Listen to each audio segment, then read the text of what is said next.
నమస్కారం. ఈరోజు మనం శ్రీరామనవమి వేడుకల గురించి తెలుసుకుందాము. కొత్త సంవత్సరం వచ్చిన తర్వాత చైత్రమాసంలో ఉగాది నుండి 9వ రోజున నవమికి శ్రీరాముల వారి పుట్టినరోజు కాబట్టి రాముని కళ్యాణం కూడా ఈరోజే చేస్తారు. ఈ కళ్యాణం వచ్చేసి అభిజిత్తు లగ్నంలో అంటే మధ్యాహ్నం 12 గంటలకు గుడి ప్రాంగణంలో 6 బయట చేస్తారు. మొదటి నుంచి మనం చూసుకుంటే భద్రాచలంలో మాత్రమే ఎరుపు రంగు తలంబ్రాలు పోసేవారు.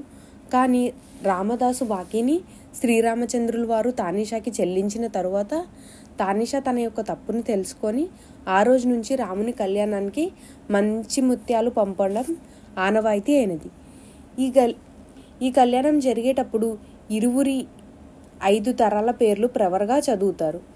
భద్రాచలంలో సీతమ్మ వారికి మనం చూసుకుంటే 3 తాలిబొట్లు ఉంటాయి. దాంట్లో ఒకటి జనక మహారాజు చేయించినది, రెండవది దశరథ మహారాజు చేయించినది, మూడవది భక్త రామదాసు చేయించినది.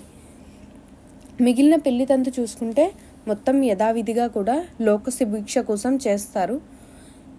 అయితే నవమికి శ్రీరాముల వారికి విశేషంగా పానకాన్ని తీర్థంగా ఇస్తారు మరియు సల్మిడి వడపప్పును ప్రసాదంగా అర్పించడం జరుగుతుంది.